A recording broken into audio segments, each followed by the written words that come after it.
now here in Little India. When you go into Little India, you go in Fairview Park MRT, then you go down, going to now right turn shop in Little India. Here we are, the police. If you want to fix your mobile, you can. If you have something problem in your mobile or stuff repair, you can go here in Little India place. So you can see the race course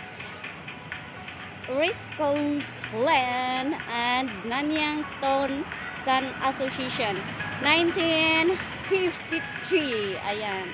So in the OHM is repair mobile like that, you can go in this place. So some of also here the Narayan cell phone in this place. You can see all this one is cell phone place. So you can go and this place. Yes, so many also you can pick this. So many cell phone selling in this place. Yeah. So you can go there right there. Alright guys, just follow me. Then you can see this place and this place. And then this is the repair shop. So guys, this is the one that I forget. repair my phone.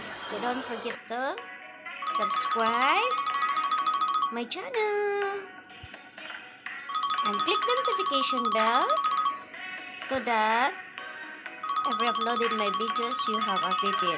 Please like, comment, and share. Ayan guys.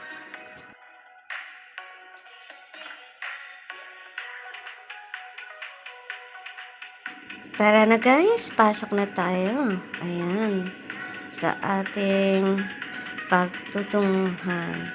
Ayan, inuulit lang po natin kung saan po tayo nanggaling kanina para sa ganun hindi nyo po makakaliputan.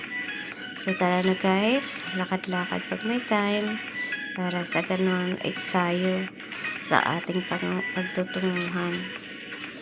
So ngayon may mga palatandaan po dito na pwede nating puntahan kung gusto nyo pong pumunta. Ayan, sumakay lang po ay ng MRT na medyo malapit po sa Fairview Road. Nasa likuran lang po yan, at saka dito makikita mo kaagad paglabas mo ng MRT yung OHMS.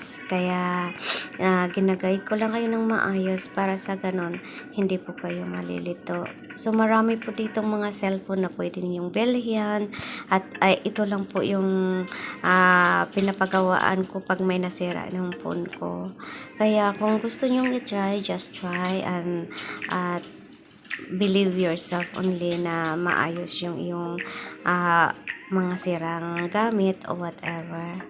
Kaya guys, halina kayo guys, samahan nyo po ako at isisimulan natin ipapaayos yung ating cellphone na sira ang camera dahil sa sobrang ingat-ingat ni Inday. Ayan, nabasa ng oily food.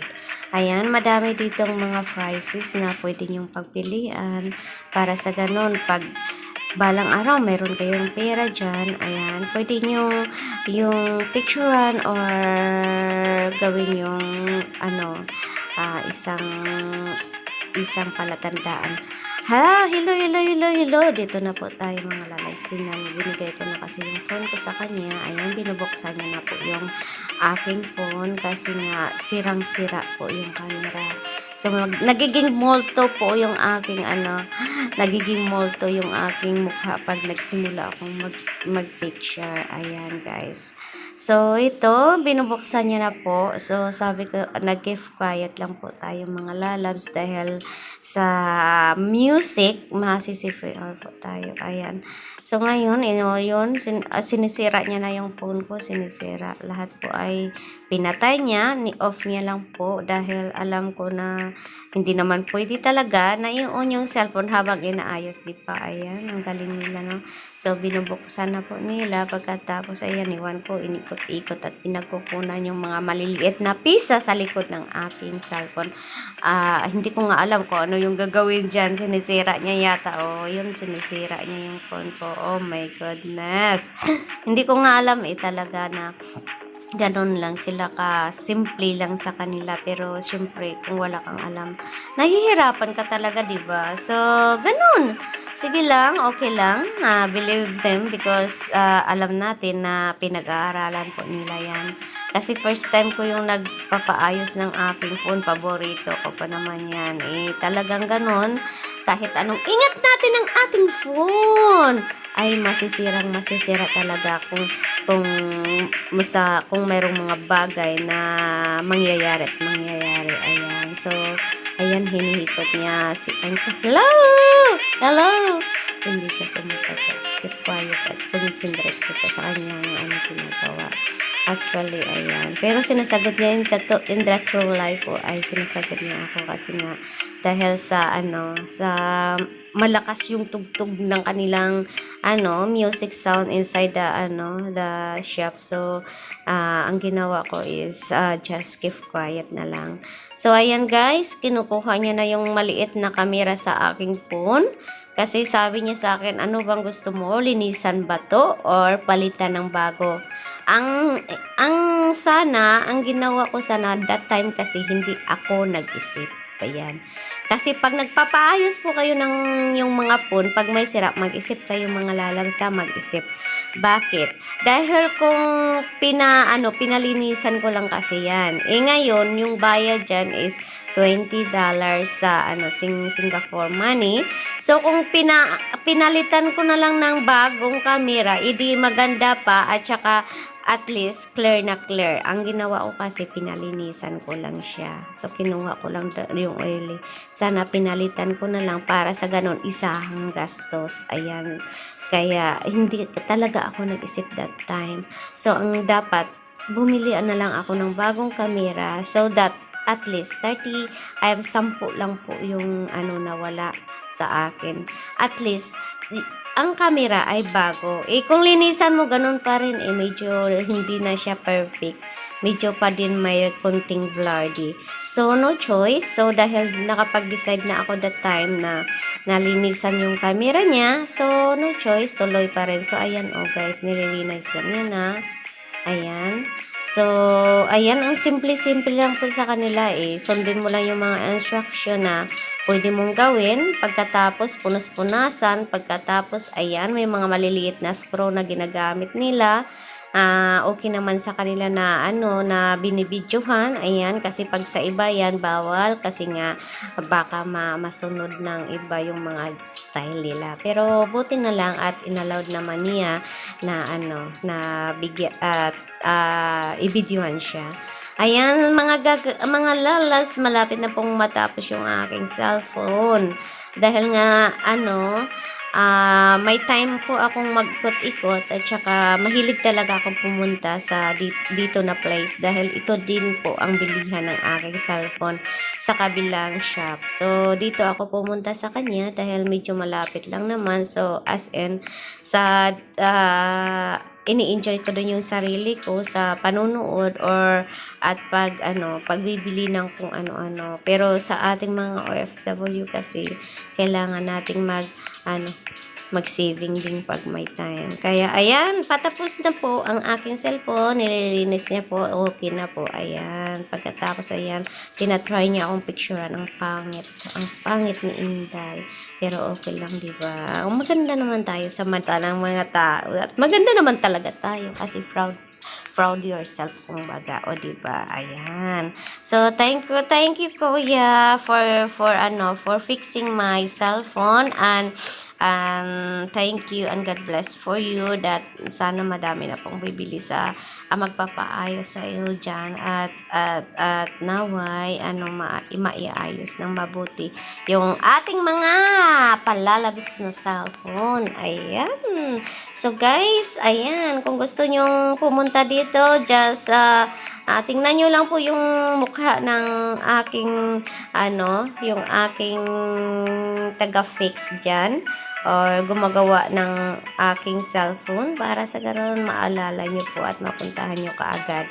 So, thank you sa mga technician na dyan ay na tumutulong sa pag-ayos ng ating mga bagay-bagay na pagmamay-ari natin. Ayan, salamat. At let's see how mamaya kung anong resulta ng ating phone.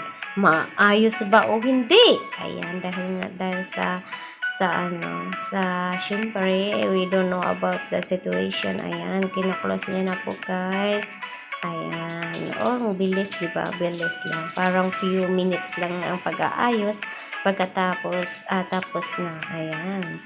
So, ngayon, ibabalik niya na po yung ating nasa taas. Kasi may screw yan sa taas dyan. Lahat pala may screw. Pero maliliit lang po siya. Tayo lang po siya lang po makakita pag nawala yung isang screw. Nako, hindi na may balik na maayos. Kaya, ayan guys, diba?